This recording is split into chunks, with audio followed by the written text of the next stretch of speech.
What's going on, guys? It's Saturn Reaper here, and before you even get into this video, I would like for all of you guys to make sure you go and watch the story trailer that was released today for Season X/Season 10, whichever they want to call it. It is about 1 minute and 3 seconds, so I will leave a link for it down in the description or in the comments, one or the other. Go ahead and watch it. It's about 1 minute, and come right back here when you're done.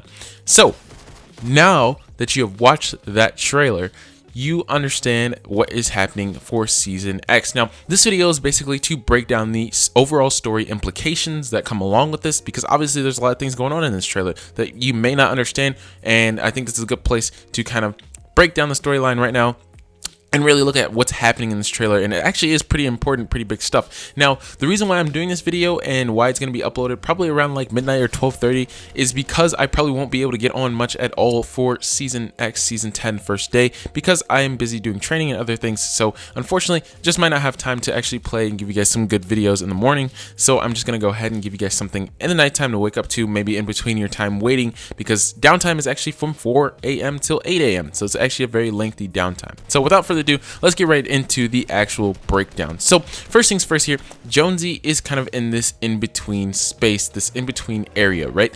And he's kind of seeing these different places, different objects, and different pieces of POIs from past seasons of the game / into the current seasons. Now, the interesting thing about this is that we now know that there's some place in the game that there's some form of an in-between, right? Some place where objects that don't exist anymore are existing, or some space where they kind of float in between. Now, in this moment, it is also could be seen as a little bit of a time travel aspect, as we kind of see towards the end of the trailer, which we're going to get into a little bit later, and a lot of implications that go along with that. Now, the next big thing that we notice here, and this is actually really like groundbreaking stuff, is that we get to see the actual rocket from Season 3 once again. We have not seen that rocket since Season 3. It has not had any impact on the map since Season 3, specifically with the rocket. However, it has brought about a lot of different changes because of the visitor, right? Because of the visitor, we ended up having the butterfly event. The cube came, a lot of different things happened on the map, and it seems like time was just being continuously corrupted and kind of altered. Now, Jonesy is in this space where time necessarily isn't so straightforward anymore. A lot of things are not making sense, right? But Jonesy's experienced all these things already, right? He understands these things, and each one of the trailers, funny enough, Jonesy is pretty much one of the focus characters for some moment of the trailer, as he's experiencing these things on the map as he's going through each of these seasons. So seeing this rocket is actually really big in terms of like storyline, because it's saying like, hey, you know, that rocket did go somewhere. We just don't know exactly what happened to it after it disappears once again in the trailer. Now, I think also what's important to note here in this trailer is that there is an altering of time, right? So this item here, a gold tech sub, does not exist in the game. It never has, and it probably will once Season X comes around, right? So we're getting this idea that maybe Season X and this like in between is starting to produce items that have never existed in the game, right? They're starting to produce items that necessarily are going to end up being really different from what we remember them being, right? So items from maybe Season 3, Season 2, Season 1, maybe the Zaptron comes back and it's back in the game, and it's not exactly the same weapon it was before. So it gives them an opportunity to kind of alter those realities that we've seen before. Now, other important things to note here is that we're seeing new skins, right? So there's people who randomly exist in this in-between, and these are like altered versions of skins that we've seen in the past, right? This is DJ Yonder in a more Gold King royalty sort of feel, and then also another character in the boat that we don't really get a very good perspective of. And then in the background also we have like a POI from, or part of the POI of Lazy Lagoon, right? We're getting some throwbacks of different parts of even Tomato Temple could be considered as well. So we're getting different parts of different skins as well, and we're getting reskins of those skins, right? So we're changing the realities that existed prior to this. And then we get this moment here where we get this Sparkle Specialist that looks a lot like Fate, right? That Sparkle Specialist face with a Fate kind of like body vibe to it. So it's interesting to see again that we're having old skins that are being kind of altered as well. So it's not just limited to the weapons, or it's not just limited to POIs. It's actually these skins that are being altered, and it's these weapons that are being altered throughout the game that are really changing the way we are going to be seeing Season X. Because I think Season X is going to be more than just a season that brings back a lot of POIs. It's going to be a crossover of a lot of different things, right? Season X allows that crossover aspect to kind of come into fruition for Epic. Now, we get another perspective of another skin, and then that's a piece of Lucky Landing. How did that get into this area, right? That's another good question to see, but it's also a part of Season 3, right? Season 3 had Lucky Landing added to it at some point during the season, like I think a little bit later on in the season. And we also had a lot of like big Chinese New Year stuff going on in STW, so this is like a big season for that.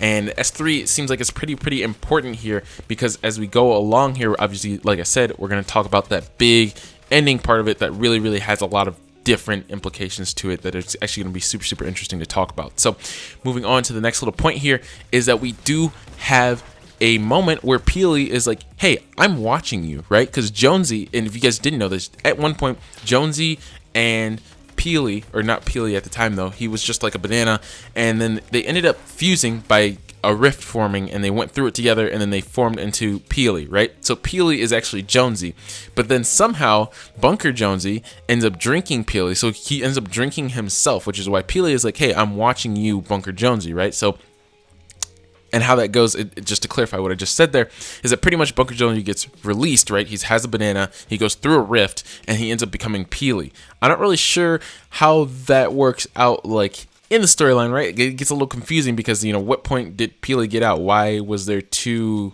you know, a Peely and a Jonesy? Like, how did they become friends? Like, what's with that weird implication there? So it's kind of hard to talk about, but that is just the reason why he's like, hey, I'm watching you. Is like, hey, you drink me at some point, right? I'm going to be watching out for that again, because I'm not trying to get drank again. So that's where we get that, you know, Peely back bling from later on in the season, and how we, you know, have that kind of implication going on as well. And then we have the ATK in the background, right? We have a lot of options of items coming back to the game. I think a shopping cart also showed itself up at one point. So we could be seeing the return of Lazy Lagoon, or Lazy Link, sorry, not Lazy Lagoon. So it might be replacing Lazy Lagoon. And there's a lot of different things we can think about there as well. But in terms of the story, right, we're going to get into that now. And I think this is going to be the biggest portion of the video. I think it's going to take up the next like 5 or so minutes of me kind of talking about the story, trying to explain it to you guys in the best way I possibly can. So the divot is probably the start of the story, right? This is the best part to start. So that meteor that's about to hit Jonesy is what the visitor is in. But that meteor is currently paused, right? So at some point in time where Jonesy is before the divot was destroyed, so right when those 3 factory buildings are still there, then those original POIs were still there, so the prison could be there, Moisty Myers could be there, but this is a moment in time where things have stopped.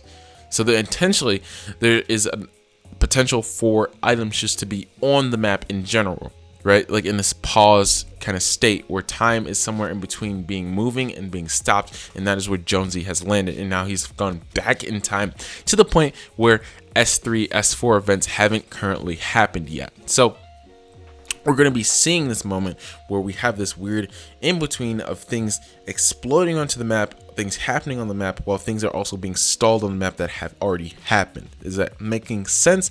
Probably not. But in terms of like the storyline as a whole, let's go back to the beginning. The divot ended up bringing us the visitor, right? The visitor came in a meteor. The visitor ended up launching a rocket. The rocket ended up bringing the rifts into the game. The rifts brought the cube into the game, and the cube went around the map, created all these runes, created all these shadow stones, and a bunch of other major issues on the map. Then that cube ended up twirling around and exploding, creating the cube event, which brought us the butterfly event, right? That's still tied to the visitor in some sense. However, the exact connections aren't very clear to us yet. So then the butterfly event happens, and then the map kind of goes a little quiet for a while. I'm not gonna lie, like there's not like too many major things happening other than, you know, the Ice King arrives now onto the map, and he is able to make a big large map change when he brings this ice storm. Then the volcano comes into the map, and the volcano starts to destroy POIs, and we start to get less of the effect of the visitor and more of the effect of things just happening in the map, people just coming into the map, and we kind of get away from the visitor for a bit, and we don't really have much of a storyline. Especially last season, we really stepped away from the storyline in a whole, and we don't really know what's going on there, right? We have like this weird moment with the defenders coming, and then they just kind of disappear. They don't have any actual value to the storyline.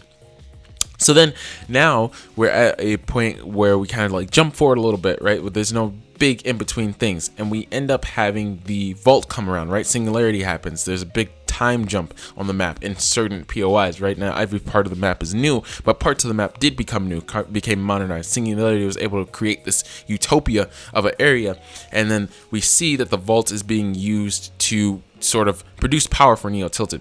And then the robot comes along, and the robot just pulls that power source right out, and the power source actually turns out to be the 0 point. The 0 point was actually talked about way back in season 3. We just didn't know what it actually was, and we never really knew what it was and never really got any story applications for it. But now we know that the 0 point is that little orb. The 0 point explodes, right? So the 0 point, I guess, is technically holding time. This is what we could basically put it to. It's holding time, and it somehow has become some form of an energy source. So the cube is in there. There's a bunch of other things that are able to just power it and give it this weird energy, and no one's ever cracked it open. But it's cracking open. It cracks open, right? And that brings us to Season X, where things aren't really going the way that they're supposed to, right? Things are kind of starting to become a mess. Things are starting to fall apart.